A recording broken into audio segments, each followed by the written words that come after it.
Hey guys, in today's video we're going to talk all about forcing natural hair growth. So I'm going to give you all the tips and tricks that made me go from a TWA to Brastrap Length in just a year and a half, so keep watching.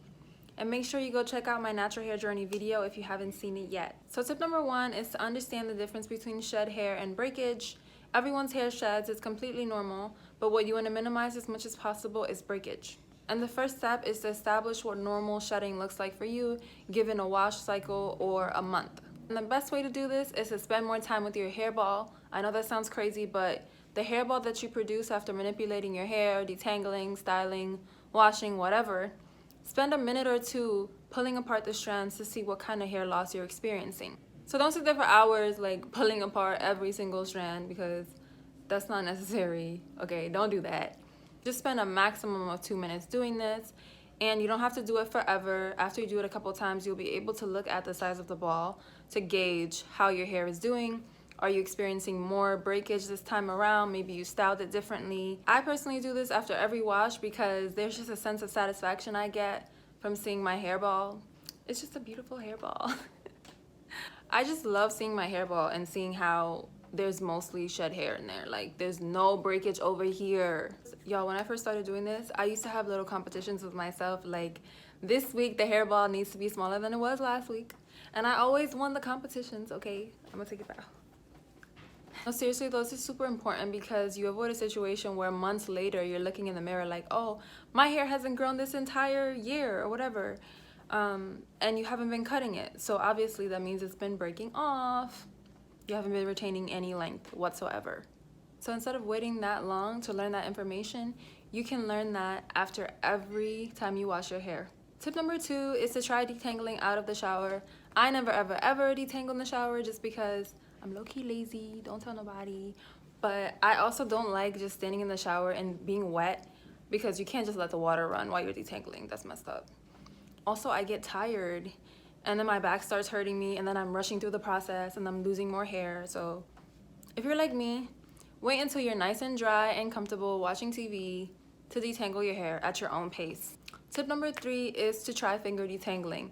So finger detangling is using your fingers to detangle your hair like so. So you just rake through your hair with your fingers, and then when you come across a knot, you again use your fingers to get rid of it.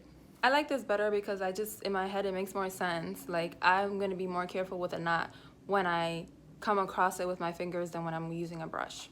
Tip number 4 is to learn your hair porosity. I didn't know anything about hair porosity after the first time I big chopped, but hair porosity is probably even more important than hair texture when it comes to growing your hair, because it's all about how your hair retains moisture.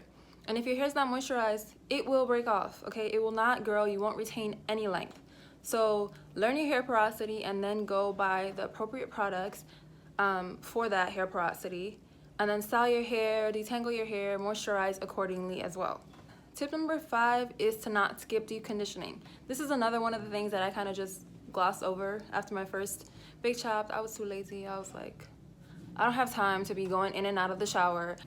But that was before I learned how to properly deep condition, and before I felt how soft my hair is after I deep condition. Okay, I deep condition after every wash now, and there's no going back.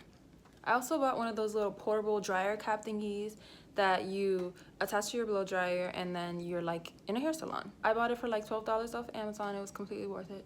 So make sure you're deep conditioning, ladies. Tip number 7 is all about protective styling. So I think most naturals at this point know protective hairstyles, low manipulation hairstyles, they are the key to retaining length. But is your protective hairstyle actually protective? Is it? Okay, if you are losing a lot of hair installing the hairstyle and then taking it down, it is not a protective hairstyle. My go-to protective hairstyle is mini twists because they're so easy to install, so easy to take down, and they're really cute.